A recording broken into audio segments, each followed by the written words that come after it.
오늘 5월 12일 코스피가 장 초반 사상 처음으로 7,900선을 뚫었어요.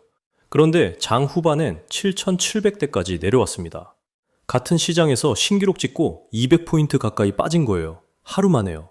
비슷한 시기에 미국에서는 이런 헤드라인이 한국 매체를 도배했어요. 버핏의 마지막 경고. 워런 버핏이 5월 2일 버크셔 해서웨이 연례 주주총회 즈음의 한 발언이었죠. 버핏의 충격 경고, 마지막 메시지 같은 표현이 따라붙었고요. 잠깐만요. 그런데 그게 진짜로 한국 시장에 그대로 적용되는 얘기일까요? 오늘 풀어볼 건 세 가지예요. 첫째, 카지노 비유의 정확한 맥락. 둘째, 한국 시장에 어디까지 적용할 수 있는지. 셋째, 우리가 여기서 뭘 가져갈 수 있는지 차분히 풀어볼게요. 2026년 5월 2일 미국 네브래스카주 오마하에서 버크셔 해서웨이 연례 주주총회가 열렸어요. 올해 1월 1일자로 새 CEO에 취임한 그렉 에이블의 데뷔 무대였고요. 95세의 버핏은 단상이 아니라 객석 1열에서 지켜봤습니다. 60년 만에 처음으로 단상의 안선 자리였어요. 취임 후 첫 주주총회였고 매년 4만 명이 몰리던 오마하의 축제는 분위기가 조금 달랐다고 합니다. 버핏의 직접 연설이 사라지면서요. 이날 버핏은 객석에 앉아 있다가 한 가지 흥미로운 얘기를 했어요. 주총장에 참석한 팀 쿡, 애플 CEO를 거론하면서요. 스티브 잡스의 뒤를 잇는 것은 어려운 일이었을 거다. 자기 후계자인 에이블이 처한 자리를 팀 쿡에 비유한 거죠. 파이낸셜 뉴스 5월 3일 보도예요. 그런데 한국 헤드라인을 채운 건 주총 발언이 아니에요. 주총과 별도로 진행된 CNBC 인터뷰의 카지노 비유였죠. 그 발언, 정확한 맥락을 봐야 해요. 버핏은 이렇게 말했어요. 사람들은 교회와 카지노에 자유롭게 오갈 수 있는데 카지노보다 교회에 있는 사람들이 더 많긴 하지만 카지노가 매우 매력적으로 변해버렸다. 파이낸셜 뉴스 인용이에요. 여기서 잠깐 짚을 게 있어요. 버핏이 시장이 카지노다 라고 단정한 게 아니에요. 카지노보다 교회에 있는 사람이 더 많다고 했어요. 다만 카지노가 점점 매력적으로 변하고 있다는 거예요. 단정이 아니라 비율 변화에 대한 관찰이죠. 균형이 무너지고 있다는 진단에 가깝습니다. 그리고 한 가지를 더 콕 짚었어요. 만기가 하루짜리인 옵션 거래에 대해서요. 투자도 투기도 아닌 도박이다. 사람들이 이렇게 도박 심리에 빠진 적은 없었다. 글로벌 이코노믹 5월 3일 인용이에요. 또 이런 말도 있었어요. 버크셔가 자금을 투입하기에 이상적인 환경은 아니다. 이게 그냥 감정적인 푸념이 아니에요. 숫자로 뒷받침되는 얘기예요. S&P 500의 선행 주가 수익 비율 PER을 현재 약 22배 수준. 만기 평균이 18, 19배 정도니까 역사적 평균을 크게 웃돌고 있어요. 측정 방식에 따라 28배가 넘는다는 보도도 있고요. investing.com, 머니투데이 5월 9일 보도예요. 그리고 버크셔의 현금성 자산은 3,970억 달러, 약 590조 원이고 사상 최대 규모예요. 지난해 말 3,800억 달러보다 더 늘어난 수치예요. 시장은 비싸고 버크셔는 사상 최대 현금을 들고 있다.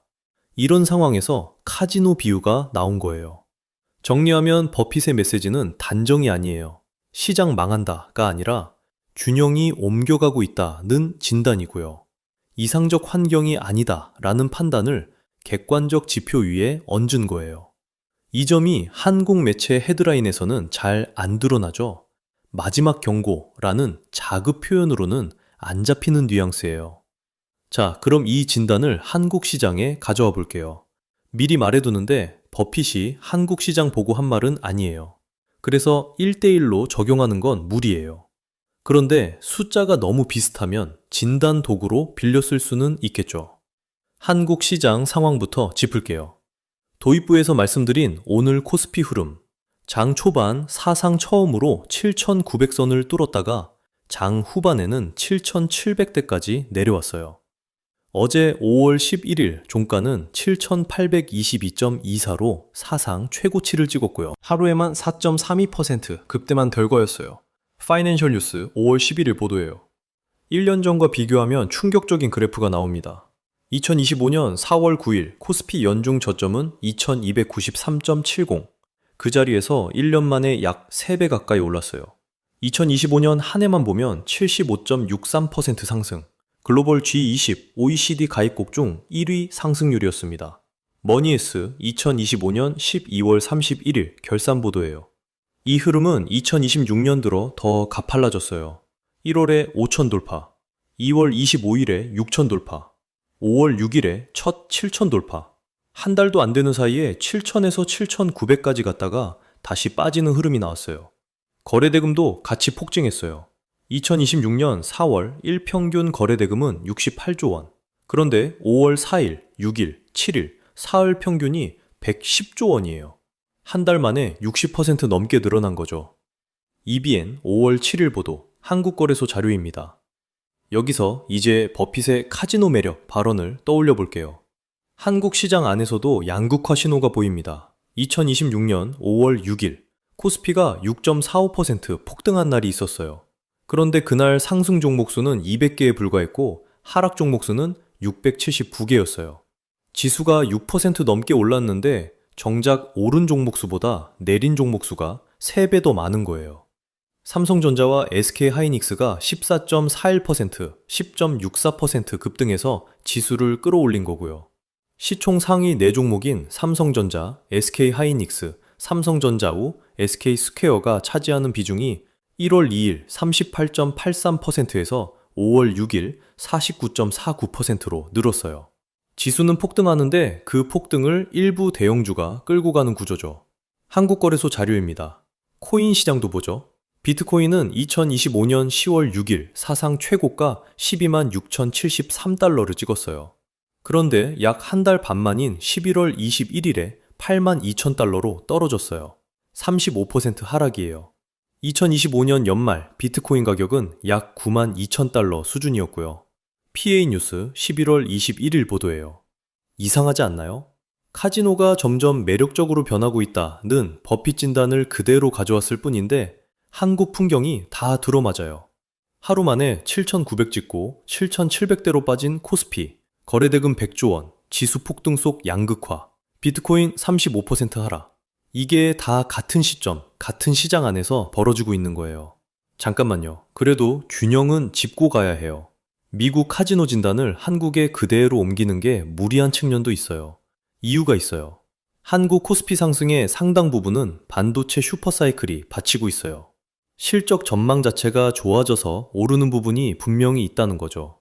2026년 5월 6일 FN 가이드에 따르면 삼성전자의 올해 연간 영업이익 컨센서스는 332조 원, SK하이닉스는 247조 원이에요. 두 종목 합치면 작년 코스피 전체 상장사 영업이익 244조를 넘어서는 수준이에요. 그러니까 한국 시장은 그냥 거품이라고 단정하는 것도 균형이 안 맞아요. 하지만 그게 카지노 진단을 완전히 무력화하는 건 아니에요. 버핏의 카지노 비유는 비싸다보다 도박 심리에 대한 거였잖아요. 도박 심리는 가격이 아니라 행동에 대한 진단이에요. 지수가 폭등해도 종목 셋 중 하나만 오르는 시장, 거래대금이 한 달 만에 60% 늘어나는 시장, 하루에 신기록과 200포인트 하락이 같이 벌어지는 시장, 이 진단 도구는 한국 시장에서도 작동해요. 정리하면 버핏이 한국을 정확히 진단한 건 아니에요. 하지만 그가 본 도박 심리는 한국 시장 행동 패턴에도 보입니다. 무조건 적용도 아니고 무조건 무시도 아니에요. 진단 도구로 자기 점검에 쓸 수는 있다는 거예요. 이제 버크셔의 사상 최대 현금 얘기로 가보죠. 1분기 말 기준으로 버크셔의 현금성 자산은 3,970억 달러, 약 590조 원이고 사상 최대예요. 지난해 말 3,800억 달러보다 더 늘어난 수치예요. 1분기 실적 보고서에 나온 숫자예요. 이게 그냥 우연히 쌓인 게 아니에요. 버크셔는 1분기에 약 240억 달러어치를 팔고 159억 달러를 사들였어요. 이걸로 순매도가 14개 분기 연속이 됐어요.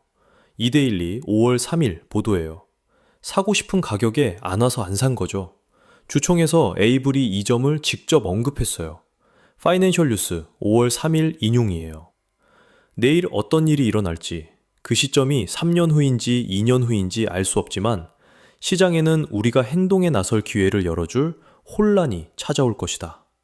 글로벌 이코노미 5월 3일에서는 한 발 더 나간 발언도 인용했어요. 이미 적절한 가격에 매수할 후보 기업 리스트를 보유하고 있다. 이걸 어떻게 봐야 할까요? 비유 하나 빌리자면 낚싯대를 든 채 자리를 안 잡는 낚시꾼 같은 거예요. 강물을 떠난 게 아니에요. 물이 흐려서, 던지면 안 되는 자리라서 자리를 안 잡고 있는 거죠.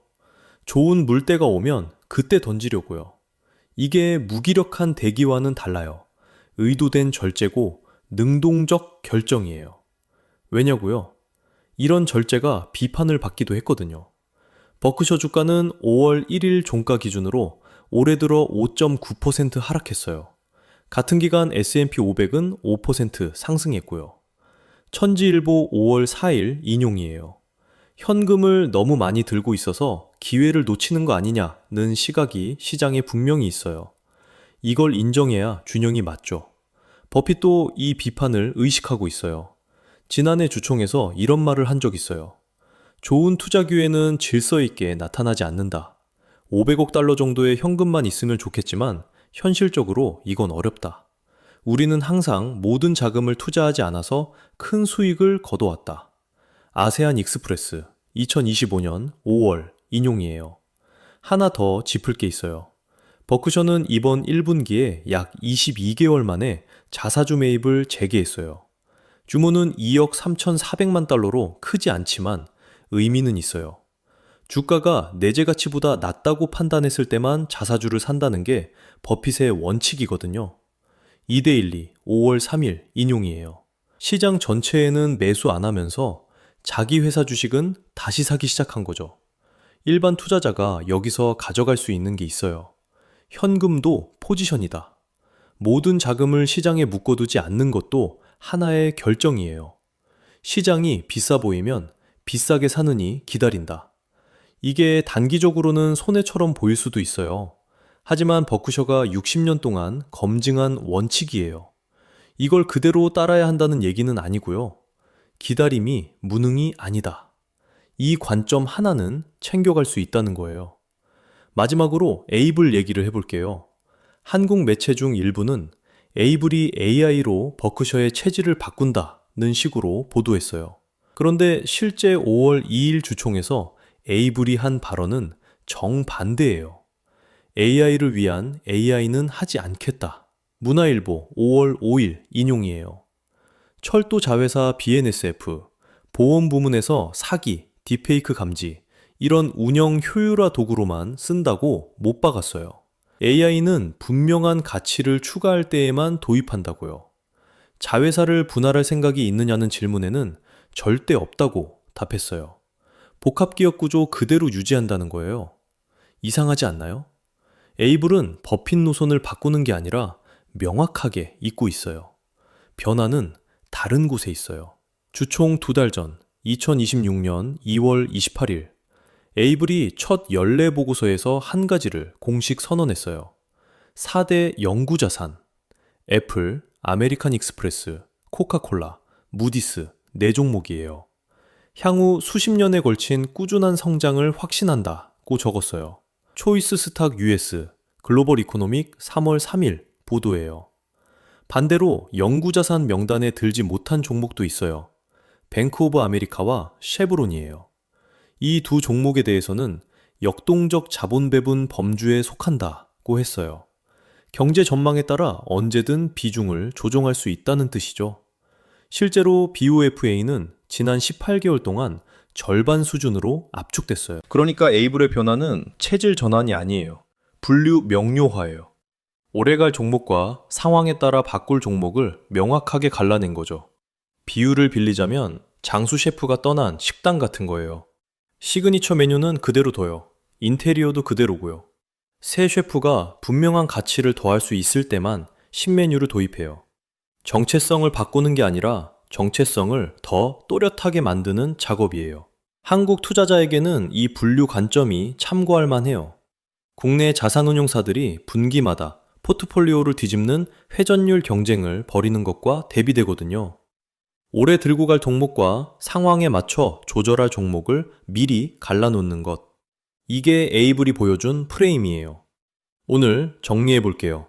첫째, 버핏의 카지노 비유는 단정이 아니라 균형 진단이에요.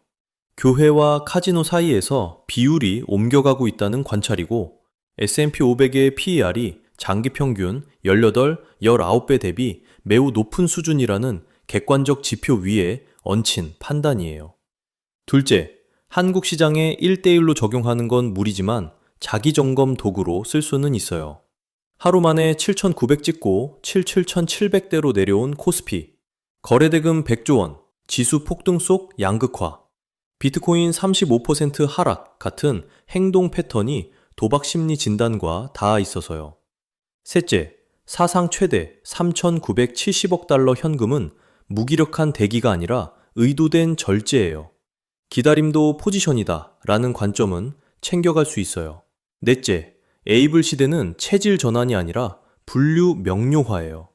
4대 영구자산과 역동적 자본 배분의 구분, 한국 투자자에게도 참고할 만한 프레임이에요. 버핏이 무조건 맞다도 아니고 한물 같다도 아니에요. 진단 도구로 빌려 쓰는 거고 한국에 어떻게 적용할지는 결국 스스로 판단하는 몫이에요. 풀어쓰는 경제였습니다.